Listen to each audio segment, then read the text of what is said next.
Hey guys, this is StayCalmCursory, and tonight we have a submission by a subscriber.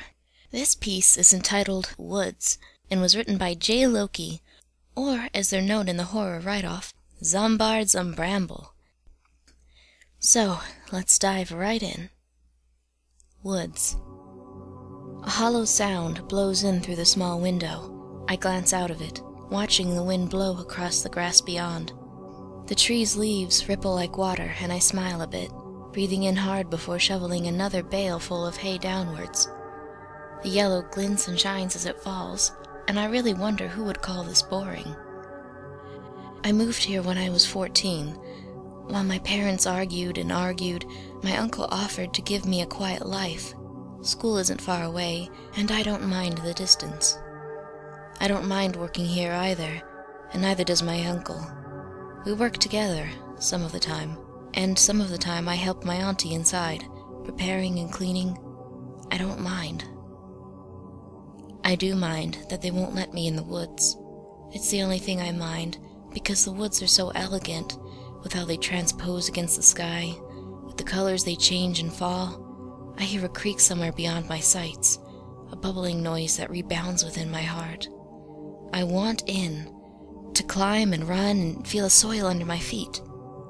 It'll probably disappoint me. A small forest, only a few feet before I find a trailer park or junkyard.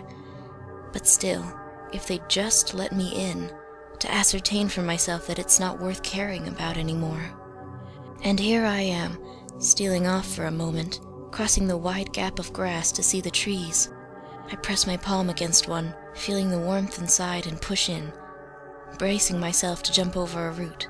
Then I run, tripping, smacking into limbs. I run. I hear birds chirping and slow. Looking back, I see a small patch of pure green, the grass, framed by wood and limbs and leaves. I'm in. I pluck a leaf and wander, breathing in the soil and hanging heavily. I'm relaxed now, breathing steadily and letting my hand dance over everything. Something taints the air, a smell that makes me gag. I follow the trail and the scent to find what has ruined my beautiful grove, my sanctuary. I can see it, dressed in flowers, a partially decomposed body, its flesh bubbling up from underneath.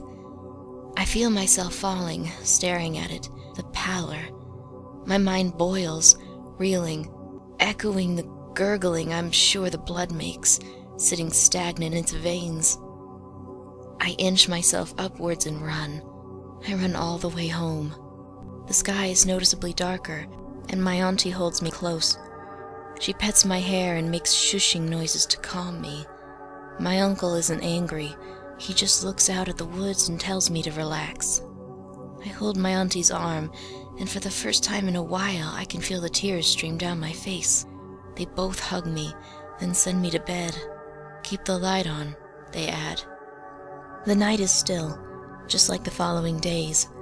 I don't look at the woods anymore, averting my gaze any way I need to in order to look away.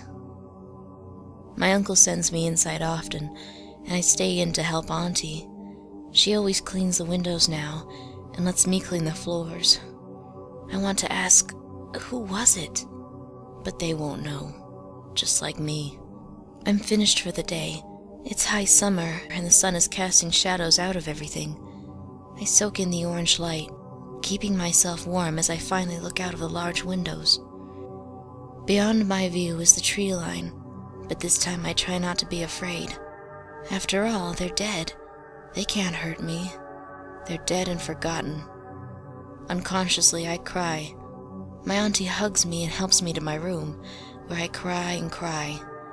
I find myself awake in the night with only one thought. They need a burial. The path is obvious, and so is the corpse. I'm wearing clothing that covers my entire body right now. With another layer or so, I can ditch these. With the shovel, I struggle to flip the body, and when I do, I scream. The face is bloated, deformed, and misshapen. I begin to drag it, feet first, out of the woods, bumping over stones, scraping bits of flesh off with limbs. A light illuminates around me, like a halo. I turn to be blinded, the light shining over everything untouched. I didn't want you going in there, because every time one of you do, you bring one of those back. I drop the body. My uncle pulls it for me.